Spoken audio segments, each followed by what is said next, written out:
that's the attrition on the front end, is steadily accelerating. So what's happening is, we used to have this assumption that we were, in schools of education, that we were preparing people who would become standalone teachers and would commit themselves to a career of teaching for 30 years. You know, people in their 20s are going to sign up and they're going to retire in their 50s. That was the model. It's not happening anymore. And it's not happening not just in education, it's not happening anywhere in the economy. Young people are moving around, trying different jobs, and we're going to continue to see that pattern. So I'm talking about why this is breaking. Let's take a look at that other end. Those people 20 and 30 years ago who signed up, the baby boomers, are now approaching retirement. So what percentage of our teachers do you think are baby boomers? Just look around this room. 53% of teachers are baby boomers. So we have 3.2 million public school teachers, 1.7 million of them are baby boomers approaching retirement. Teachers retire in their 50s. The youngest boomers are in their like 45, 46 now. The leading edge boomers are 62 and are already on exit ramp from education. 50%, 53% of our workforce is preparing for retirement right now. In Massachusetts, over 50% of the teachers in Massachusetts are over 50 already. 20% of the teachers are in their first year of teaching. In West Virginia, 70% of the teachers are within 6 years of retirement. So this idea that we can staff schools one teacher at a time, one classroom at a time, is about to collapse. Okay? So we're going to have to move very quickly to a different way to organize teaching. We're going to have to move to something like the healthcare industry uses, nursing, teams, service delivery teams, where we don't rely on one teacher per classroom, but we rely on lead teachers, accomplished teachers who are leading a team of young people, adjuncts, interns, apprentices, and that team together is delivering service in a school, education service in a school. And once we create a team structure, we have another opportunity. Because the baby boom is larger than just the teaching workforce, of course. There's 78 million baby boomers in the country.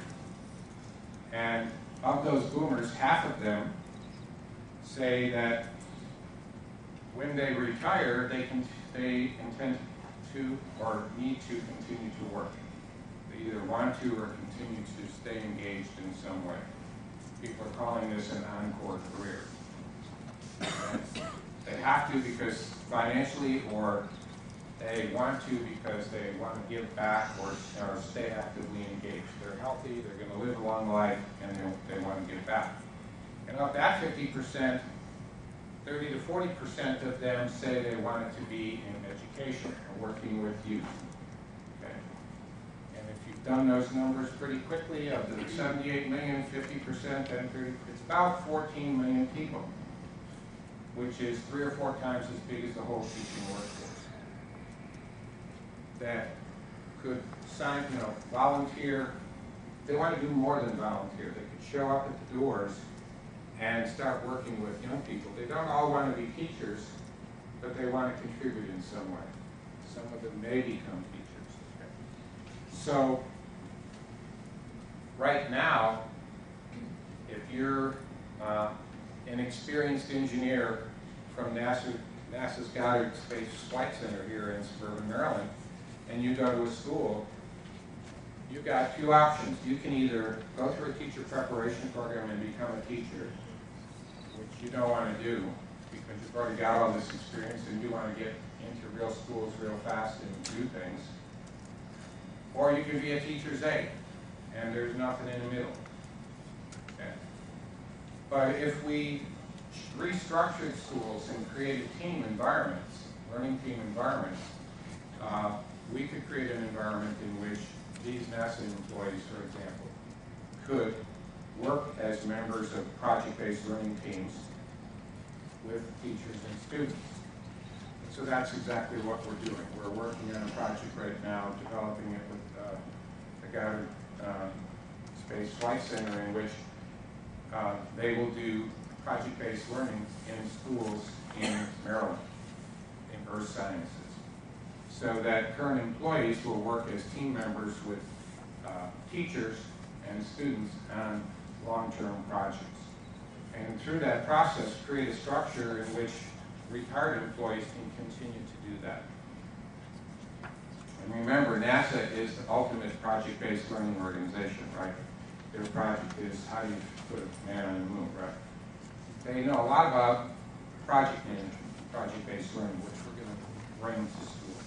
So we're thinking that we need to move to a very different way of organizing schools. And it's not going to be about anymore preparing young teachers who are going to commit themselves to a career of teaching and move through their years in a classroom. We're going to have to restructure that enterprise. Now, we have other resources and forces that are going to help to drive this change.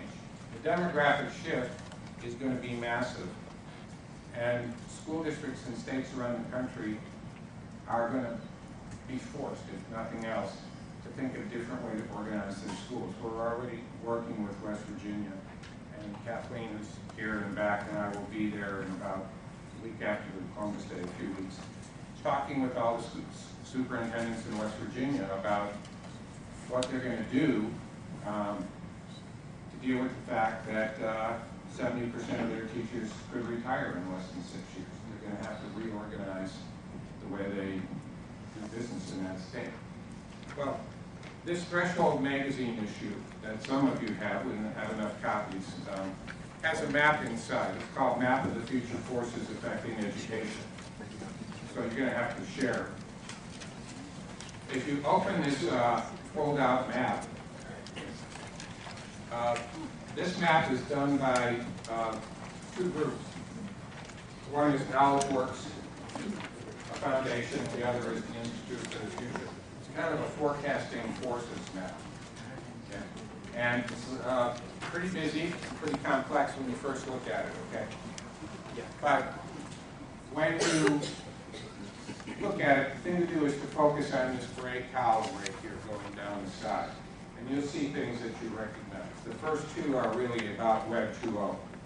They're about user-generated content, smart networking. They're about a new world of, a new learning world, really, that is out there, that is creating forces around our education system that are also going to help drive this change, but also become resources as we try to execute this change. And those forces interplay with each other.